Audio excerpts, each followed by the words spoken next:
আল্লাহর রাস্তায় একটা কাজ করেন, আর কিছু পারেন বা না পারেন, অনেক কিছু বললে কিছুই হবে না, অন্তত একটা করেন ইনশাআল্লাহ। এটা মৃত্যু পর্যন্ত আগলে রাখবেন। ডেইলি 3টা টাইম, এক হলো সকালবেলা, এক হলো সন্ধ্যাবেলা, আর এক হলো ঘুমের আগে। 3টা টাইমে ডেইলি আল্লাহর কাছে অতীতের সব গুনাহ থেকে তওবা করবেন। পারবেন না? তওবা করতে পারি না, তওবা করতে গোসল করা লাগবে, নামাজ পড়া লাগবে, নির্দিষ্ট দোয়া পড়া লাগবে না ভাই, কিচ্ছু না। তওবা করতে কি লাগবে জানেন? অতীতে যা করেছেন এটার ব্যাপারে লজ্জিত হতে হবে, অন্তরে লজ্জা আসতে হবে, আল্লাহ আমি লজ্জিত, আগামীতে করবেন না এই মর্মে প্রতিজ্ঞাবদ্ধ। আর যেটা হয়ে গেছে আল্লাহ মাফ করে দাও, আল্লাহ ক্ষমা করে দাও, ব্যাস এইটাই তওবা। এতে যদি মুখে কোনো বাক্য নাও বলেন তাও সমস্যা নাই। কেউ যদি বোবা হয়, ওর কি তওবার দরজা খোলা নাই নাকি? কিভাবে? তওবার সাথে মুখের সম্পর্ক না, দিলের সম্পর্ক। 3টা কাজ করলে তওবা হয়ে গেল। যা করেছি আল্লাহ আমি লজ্জিত, আল্লাহ মাফ করে দাও অতীতকে, আর করবো না আগামীতে, ব্যাস। এখন যদি বলেন হুজুর যদি কইরা ফালাই, আপনি করার নিয়ত রাখেন না, তাও যদি হয়ে যায় আবার তওবা করবেন আল্লাহর কাছে।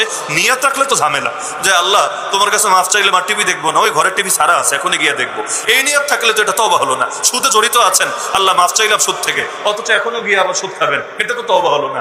আপনি আগে ছাড়েন, আগে বর্জন করেন, আর আগামীতে যে করবেন না এটাও তো আল্লাহর তৌফিকের উপর নির্ভর করে। আরে আল্লাহ চাইলে যে ওমর নবীর কল্লা কাটতে বের হয়, ওই ওমরকে এমন ভাবে কবুল করতে পারে, নবী বলে আমার পরে যদি কেউ নবী হতো সেই নবী হতো কে?